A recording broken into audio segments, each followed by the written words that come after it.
ఇప్పుడు నేను వచ్చి మసాలా వడలు చేస్తాను. చాలా టేస్టీగా అయితే ఉంటాయి మసాలా వడలు. దీనికి కావాల్సిన ఇంగ్రీడియంట్స్ పచ్చి ఇది వచ్చిందని ఒక గ్లాసు శనగబేళ్ళు తీసుకున్నాను, నానబెట్టేసినాను. కొంచెం ఒక 5-6 అవర్స్ నానబెడితే బాగుంటుంది. తర్వాత దీనికి వచ్చిందను ఇట్లా మసాలా రెడీ చేసుకోవాలా.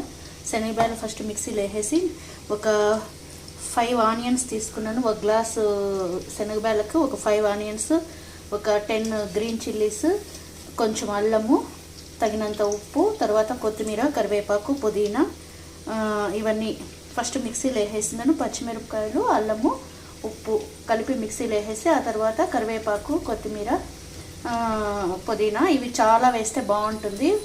ఒక గ్లాస్కి ఒక 10 బంచులు స్మాల్ బంచులు వస్తాయి కదా, అలాంటివి కట్ చేసేసి సన్నగా ఆనియన్స్ ఒక 5-6 కట్ చేసేసి వేసేసి కలిపేసేసేది, ఇంక వేసేసేది.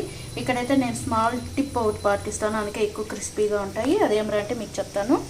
ఇప్పుడు ఒక్క చిటికెడంత సోడా వేయాలి, వంట సోడా వేసిన తర్వాత ఇట్లా నూనె కాలుతూ ఉంటుంది కదా, ఆ నూనెను కూడా కొంచెం వేస్తే కన్నా చాలా క్రిస్పీగా ఉంటాయి, కర్ర అని వస్తాయి. చూడండి, బాగా నూనె వేడెక్కిన తర్వాత ఆ తర్వాత ఇలా వేసేసి ఒక చిటికెడంత ఆయిల్, బాగా నూనె వేడెక్కిన ఆయిల్ వేసేసి ఆ తర్వాత వేస్తే కన్నా వడలు కూడా చాలా సూపర్గా ఉంటాయి. మసాలా వడలు చాలా క్రిస్పీగా కూడా ఉంటాయి, చాలా టేస్టీగా కూడా ఉంటాయి.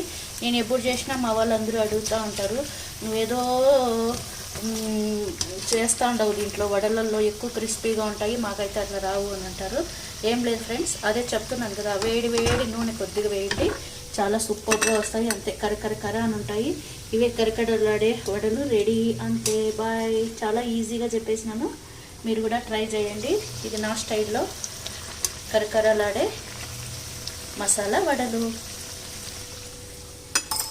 చూద్దాం, టేస్ట్ చేద్దాము. క్రిస్పీ